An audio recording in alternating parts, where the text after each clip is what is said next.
O que é a autoeducação? Bem, a primeira vez que eu vi esse conceito foi com o Olavo, né, naquele curso dele chamado Princípios e Métodos da Autoeducação, né? E, sendo sincero, eu não fiz esse curso, mas a ideia me pareceu muito interessante, o conceito me pareceu muito interessante para expressar uma realidade interior que eu já sentia de alguma forma, né?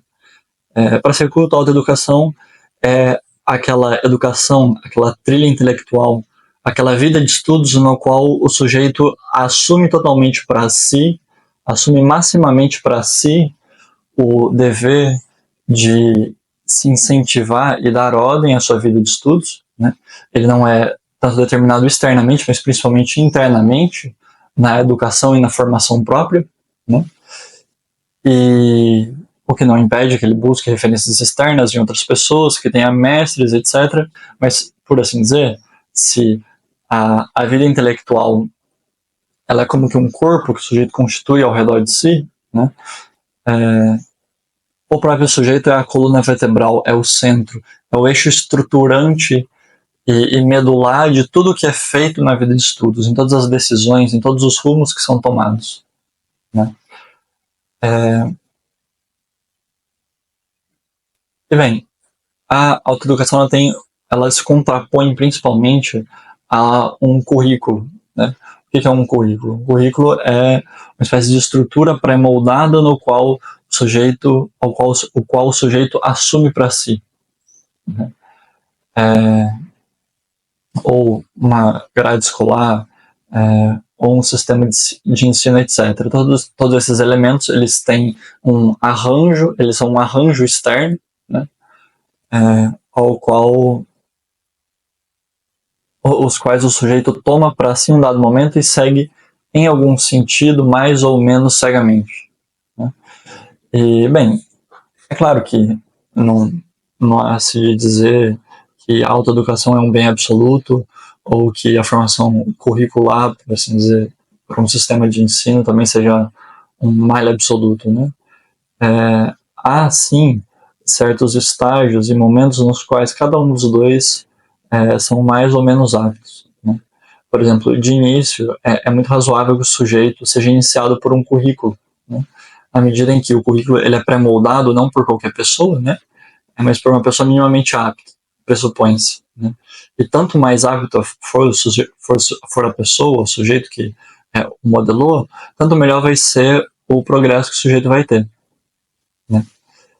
E bem, pense quantos benefícios não traz a uma criança seguir a trilha literária de livros estabelecidos por adultos, uma cultura literária grande, né? Ou uma pessoa que vai ser iniciada nos clássicos, seguir os conselhos de sujeitos que já leram muitos livros e sabem apontar aquilo que de fato é clássico e o que não é, né? Você vai com muito mais acerto, né? A autoeducação, justamente por lidar com ser, por assim dizer, a aventura de um sujeito com um desconhecido, né?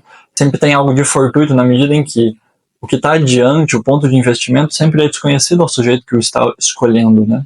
O que não acontece em algum sentido com a formação curricular. E, portanto, o sujeito sempre está arriscando um pouco, né? Pelo contrário, a formação curricular não. Contudo, o ponto negativo da formação curricular, em contraposição à autoeducação, é uma certa falta de maleabilidade que chega a um ponto que enche o saco, né?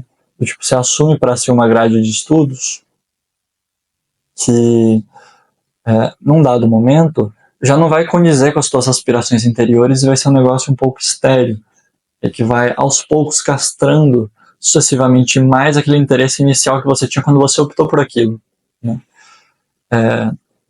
E bem, para fazer jus à ideia de formação curricular, você tem que ser fiel àquilo que continua até o final. Enquanto dentro da autoeducação, você tem um movimento um pouco diferente. Você não assume a coisa, por assim dizer, de uma vez, engole tudo de uma vez, mas vai dando golinhos na assumição de certos conteúdos, né? E ela realiza o seguinte movimento.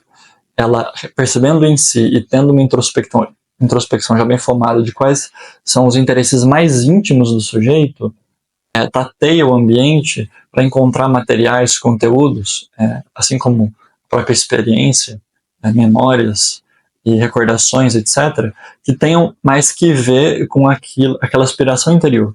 Né?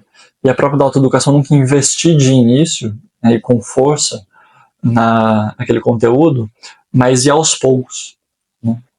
Né? Fazendo aquele ato tão fundamental da vida de estudos, que é o experimentar. Né? Nós fazemos assim com comida. Nós primeiro experimentamos e depois assumimos o prato inteiro, por assim dizer. Também com livros, com cursos, com reflexões. Primeiro nós investimos, por assim dizer, temporariamente, com um curto prazo, para que, tendo perspectiva, esse pequeno investimento, de um bem futuro dentro daquele livro, dentro daquele curso, dentro daquela reflexão, nós possamos investir mais seriamente com um propósito depois. E bem, a formação curricular ela pode proceder assim em algum nível, mas, de novo, para que ela realize a noção mais própria dela, o currículo, a grade, a projeção precisa ser completada, enquanto dentro da autoeducação não. De fato, você é guiado mais por dentro, enquanto na formação curricular você é formado mais por fora. Né? E bem, se você dizer a quem é mais própria a autoeducação, parece meio evidente que é aquelas pessoas que estão mais progredidas e que principalmente, e essa que é a coisa, já tem uma grande cultura dentro de si e tem por demanda maior o sanar de certas necessidades interiores, principalmente. Não tanto em busca de uma erudição que pressupõe que o sujeito já tem, não em busca de discernir, de experimentar coisas novas para encontrar quais são os próprios interesses, mas já estabelecido esse interesse grande, aquilo que nós chamamos de questão de vida, dá os passos mais personalizados e mais próprios deste sujeito em direção a ela. Não determinado por nada de exterior, senão a vocação intelectual interior. E, bem, se você gostou dessa resposta, peço que curta e compartilhe, né?